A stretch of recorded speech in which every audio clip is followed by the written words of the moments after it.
প্রায় ২ দশক পর পীর আউলিয়ার পুণ্যভূমি সিলেট সফরে যাচ্ছেন বিএনপি চেয়ারম্যান তারেক রহমান। আজ হজরত শাহজালাল রাদিয়াল্লাহু ও হজরত শাহপরান রাদিয়াল্লাহু এর মাজার জিয়ারতের মধ্য দিয়ে তিনি আসন্ন ত্রয়োদশ জাতীয় সংসদ নির্বাচনে দলের আনুষ্ঠানিক প্রচার কার্যক্রম শুরু করবেন। বিএনপির পক্ষ থেকে জানা গেছে, তারেক রহমান ২১ জানুয়ারি রাতে আকাশপথে সিলেটে পৌঁছাবেন। পরদিন মাজার জিয়ারত শেষে বেলা ১১টায় সিলেটের ঐতিহ্যবাহী আলিয়া মাদ্রাসা মাঠে অনুষ্ঠিত প্রথম জনসভায় প্রধান অতিথি হিসেবে বক্তব্য দেবেন তিনি। সিলেটের জনসভায় সিলেট ও সুনামগঞ্জ জেলার বিএনপি ও অঙ্গ সংগঠনের নেতাকর্মীরা অংশ নেবেন।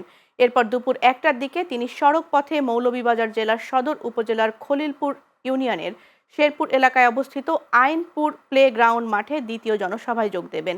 এই জনসভায় মৌলভীবাজার জেলার ৪টি সংসদীয় আসনের বিএনপি মনোনীত প্রার্থীদের আনুষ্ঠানিকভাবে জনসমক্ষে পরিচয় করানো হবে। পরে তিনি হবিগঞ্জ জেলার শায়েস্তাগঞ্জ উপজেলা কমপ্লেক্সের পাশে মাঠে আরেকটি জনসভায় অংশ নেবেন।